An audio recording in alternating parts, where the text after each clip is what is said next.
मोनसे गिख्रंथाव खौरां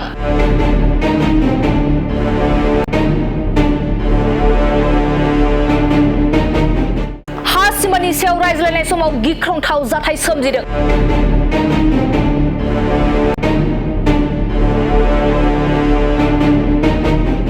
सिखाजों दानानै जिउ फोजोबनो नाजानाय जाथाया ओनसोलाव गिखांनाय सोमजिहोदों। नंगौ, थांनाय सानखालि चिरां जिल्लानि सानजा फाथाबारि गामिनि थागिबि जितेन बरगयारी, बिजेन बरगयारी, देखालाल बरगयारी आरो गणेश बरगयारी मुंनि सुबुंफोरा नखरैनो बरपेटा गामिनि थागिबि सोमदोन समफ्रामारिखौ सिखाजों दानानै जिउ फोजोबनो नाजानाय जाथाया ओनसोलाव गिखांनाय सोमजिहोदों। सिखाजों दानजानाय सोमदोन समफ्रामारिनि बिफा आरो बरपेटा गामिनि थागिबि सुबुंफोरा फोरमायनाय बायदिब्ला हा सिमानि सायाव सावरायज्लायनो होननानै सानजा फाथाबारि गामिनि थागिबि जितेन बरगयारी, बिजेन बरगयारी, देखालाल बरगयारी आरो गणेश बरगयारी मुंनि सुबुंफोरा सोमदोन समफ्रामारिखौ लिंहरदोंमोन। नाथाय हा सिमानि सोमोन्दै सावरायालासिनो बिथां सोमदोन समफ्रामारिखौ सिखाजों दाननानै गाग्लोबदों होनना फोरमायदों। गामिनि थागिबिफोरा फोरमायबावनाय बायदिब्ला दासिम साथाम दायनिगिरिफोरखौ पुलिस बिफाना हमनो हाबाय होननानै फोरमायो आरो सोमदोन समफ्रामारिखौ बङाइगावनि लवार आसाम देहा फाहामसालियाव फाहामथाय होगासिनो दङ होननानै फोरमायो दैथुन इस्लारिया।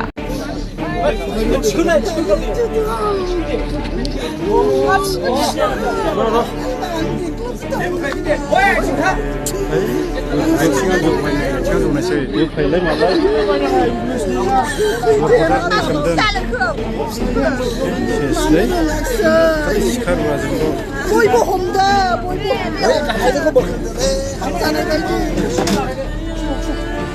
बयबो हमदो थाबजानाय बायदि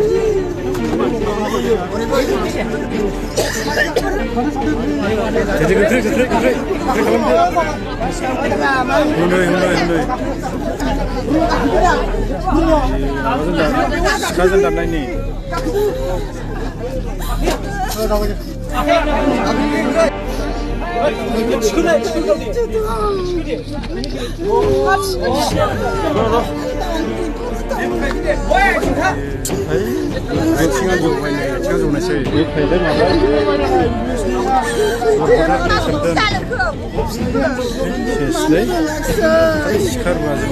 बयबो हमदो थाबजानाय बायदि बयबो हमदो थाबजानाय बायदि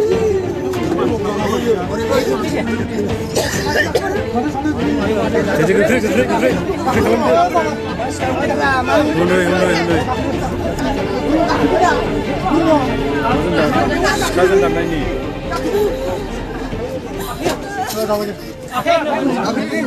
बे जाथाया 2:30 जादों आरो बेयो जाथाया इस्ट फाथाबारि सानजा फाथाबारियाव जादों आरो बियो माने बिस्पानि फाथाबारि बे जरा मोनसे माने जेरावनाखि न'खर गैया बे जायगायाव जादों।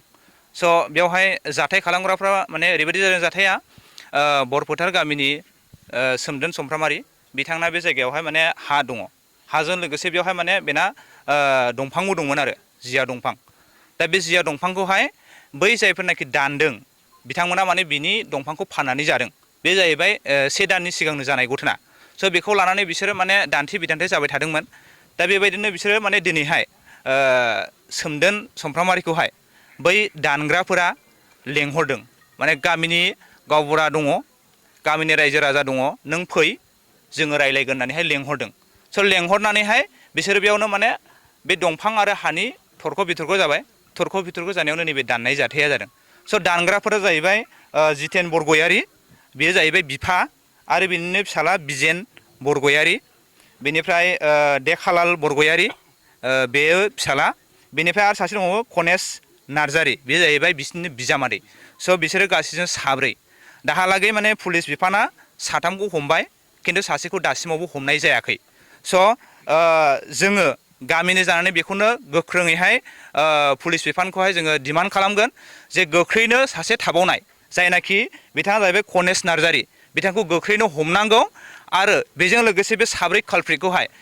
पुलिस बिफानखौ जोङो खावलायगोन बिसोरखौ जिउ जोबजासे जेलावनो दोननांगोन आरो बिसोरखौ माने ओरैबायदि साजा होनांगोन जाहाथे इयुनावहाय बिसोरो बेबायदि साजा खामानिखौ जेनो मावफिना आरो जोङो बिथांमोनखौ मोजाङैनो मिथिगौ बिथांमोना समाजजों खुनु सोमोन्दो गैया आरो बेबायदि खामानियाव बिथांमोना जेब्लायबो लोब्बा थानाय मानसिफोर बेनिखायनो जोङो सान्तिखौ लुबैग्रा मानसि हिसाबै जोङो गामियाव बेबायदिखौ जोङो मोजां मोना बेनिखायनो पुलिसखौ जोङो खावलायगोन स' बिथांमोनखौहाय गोख्रोङैनो साजा होनांगोन आरो जिउ जोबजासे बिसोरखौहाय साजा होनांगोन दायो जायनाखि दानजानाय सोमदोन समफ्रामारि बिथाङा जोबोद गोबारैनो जोखोम जादों दासिमावहाय थागोन थाया जोङो खुनु गेरेन्थि गैया जोङो दहाय नुनाय बायदियैहाय बिनि आगसि आखायाव दाबनै जायगायाव दानदों बेनिफ्राय उनथिंजाय थाफ्लियाव दानदों फेन्दायाव दानदों खर'आव मोननै जायगायाव दानदों दा गोबां थै गदों बिथाङा थागोन थाया जों दासिमबो बुंस'नो हाया जोङो इसोरनाव बेखौनो आर'ज खालामो बिथाङा मोजां जाथों जोङो बेखौ आसा खालामो बेजों लोगोसे जोङो न'खरजों लोगोसे गामि बेवहाय जोङो मोनथाम गामि नांनानै दङ मोनसेया जाहैबाय इस्ट फाथाबारि जानाय जायगा मोनसेया जाहैबाय बरफोथार बे जाहैबाय सोमदोन समफ्रामारिनि गामि आरो सानै उइटनेस दङ बे जाहैबाय बिसपानिनि स' मोनथाम गामिखौहाय बेहा सरजाबनानै दङ बे जाथाया बेनिखायनो जोङो मोनथाम गामिनिहाय बेखौनो दाबि खालामगोन गोख्रैनो पुलिस बिफाना सासे थाबोनायखौ हमनांगौ आरो बिथांमोनखौहाय आयेननि साजा बायदिनो बिथांमोनखौ साजा होनांगौ आङो बेखौनो खावलायो दासिमाव लवार आसामाव लांदों बिथांखौहाय दा लांनानैहाय बेखौहाय इनिशियेल ट्रिटमेन्ट खालामगासिनो दङ दा जोङो दासिमाव रिजाल्टखौ मोनाखै मा जागोन स' बेखौ जोङो दासिमाव बुंथ'नो हाया दायो जोङो बे सोमदोन आरो आं सोमेस्वर मोसाहारि जों आंनि न'आव थांनानै सोमदोना माने आंखौ नेबाय थाहैदों ओमफ्राय बियो आदै बैयाव एसे दंफां दानलायनायनि एसे केस बायदि जानानै दङ बेहाय थाङि आदै ओमफ्राय सोर दं होनबाय आं डेभेलपमेन्टनि गावबुरा दङ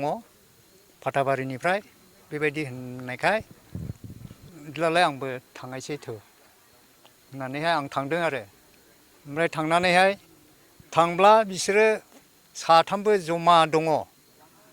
बे बिजेननि न' गुदियाव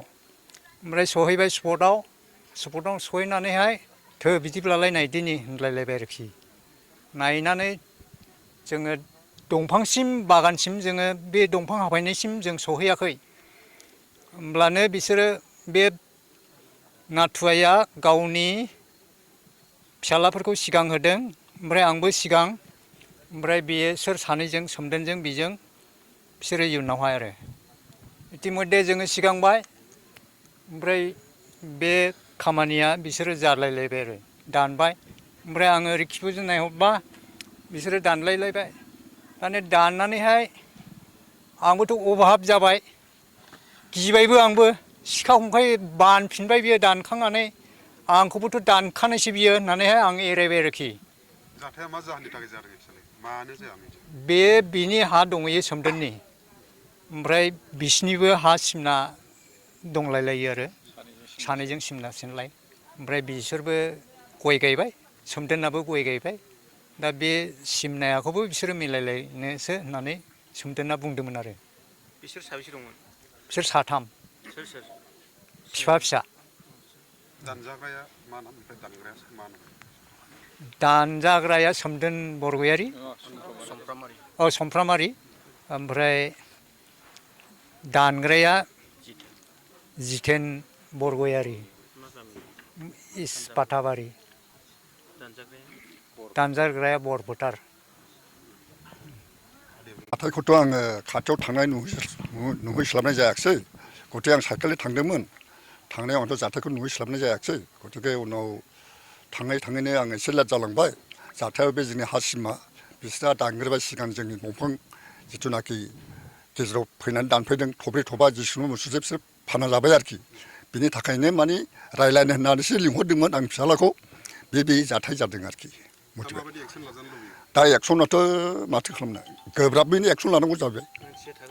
थागोन दाथ' बुंस'नो हाया दाथ' हस्पिटालाव दंहैयो बेथ' गोब्राब एक्सन लानांगौ जागोन आरोखि आंनि थाखाय माने बुहुद हाफ मार्डारानो प्लास सेसबो जानो हागौ बायसान्स बे खोथा आरोखि गेरेन्टि गैया हयथ' लास्टबो जानो हागौ थैनोबो हागौ थांनोबो हागौ दा बेनि खुनु गावनि भाग्यनि खोथासै आरोखि